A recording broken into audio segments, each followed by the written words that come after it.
5 super important things that most people don't know about their 401k. And it's important because the 401ks tend to be where a lot of Americans have the majority of their retirement savings.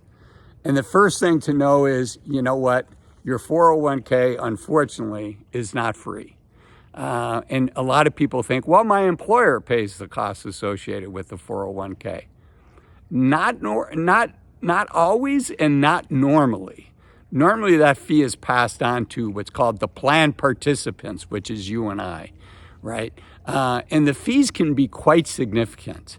The average fee in the United States is 0.5%, but it can go quite a bit higher. Now, it's important to know that 401ks are regulated. Some of the rules are set by the Department of Labor. That might seem a little unusual. A lot of people would guess maybe the SEC. And the SEC does have some regulatory oversight, but the Department of Labor also sets the rules, and they say that there's 3 types of fees that a 401k can charge. There's the fund fees, the fee to actually for the fund itself, the investment fund.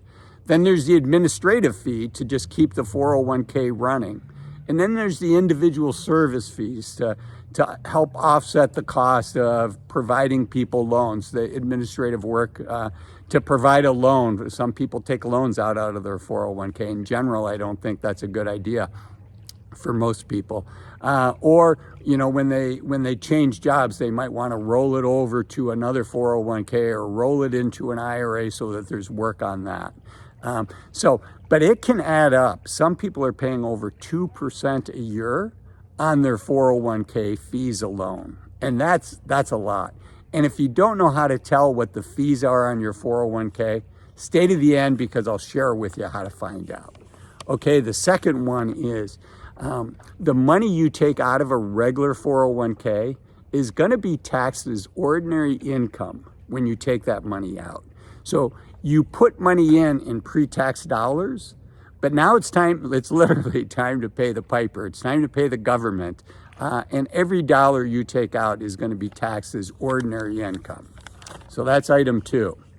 Item 3, really popular now in 401ks are things that are called target date funds. So let's say you're going to retire, I'm just making up a date, 2030. So the underlying fund makes changes as the world gets closer to 2030, right? They start changing that allocation to de-risk the portfolio as you get older. So what a lot of people don't know is it's not as simple as just knowing when you're going to retire to determine your asset allocation. It's based on a lot of different things, right? It's based on your liquidity needs. It's based on what your risk tolerance is, if there's any unusual situations, what your tax situation is, what the needs for that capital are. You know, do you have other sources of capital? If for some reason that account is down, do you have to access that account for cash flows every year, or do you have a buffer outside of the account where you don't have to be a forced seller into a down market? So there's a lot of things that determine the right asset allocation. And when you plan on retiring is just one of those. So while target date funds, I think, are a step in the right direction, it's a good thing that, in my opinion, that those have been brought out. It's nice to have that option, but it's not sufficient, I don't think. I think you want to go beyond just what a target date fund offers.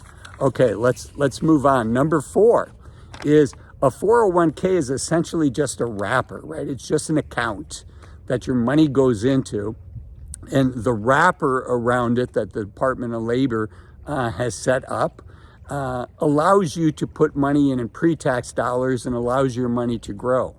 But importantly, you still have to invest that money. Just putting the money in is not enough. For most people, you have to make investment decisions. So make sure that you do it, because it's not enough to just save money. You also have to, in my opinion, beat inflation, because compounding works both ways, right? We've all heard the saying that compounding is the 8th wonder of the world. I believe Albert Einstein said that. It might have been Warren Buffett, but one of those two people. But compounding works both ways. If you're doing better than inflation, your money's working harder for you every year. But if you're earning less than inflation, your money's getting lazier and lazier every year, to stay with that analogy.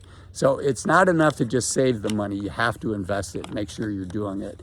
And related to that, I want to encourage you to look up a study by a think tank called Dalbar, Dalbar. If you just look up Dalbar, behavior, investor behavior is probably the best way to find it. Dalbar investor behavior. But essentially what they talk about is they look at 401k data and say, okay, what are all the offerings in the 401k and how did the average investor do, right? So I shared it's not enough to save, you also have to invest.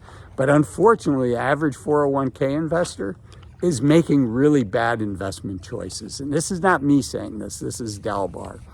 They did a study, and the one I have access to is through 2001 to 2020. And they look at these different asset classes and what the average annual return was over that 20-year period. So per year, if you had been invested in gold in the asset classes that they look at, gold was the #1 performing asset at 10% a year during a 2001 to 2020 period. Okay, and then REITs were the second highest, 9.5%. Then the S&P 500 is 7.5%. International stocks averaged 5% a year. Bonds full in return, the yield plus the price difference, averaged a average annual return of 4.8% a year. You know what the average investor did? Just under 3%. And you know what inflation was during that same time period? Just a little above 2%, 2.1%. So the average investor, the actual number was 2.9%, did less than 1% better than inflation. And looking at the various choices that, you know, a lot of these choices did very, very well. So how is that? How can you be looking at an investment subset and actually underperform the investment subset? And unfortunately, it's what I've talked about, right? We're human beings, we're subject to fear and greed, and we chase what worked last year, and we run away from things when they're scary. And that's one of the reasons that I think working with a fee-only financial advisor makes a lot of sense. Admittedly, I'm biased, but you can find your own fee-only financial advisor by Googling that term. But a fee-only financial advisor can help you come up with an asset allocation that you can weather the storm, and the pain of a down market doesn't make you, because of the mental stress, the anxiety, doesn't make you a forced seller into a down market. And a financial advisor will help you think about having an account that has some cash in it, and the purpose of that is to be able to weather the storm. So things like that. Okay, so that was actually my bonus. That was item number 6. And then I talked about how to find out what fees that you're paying.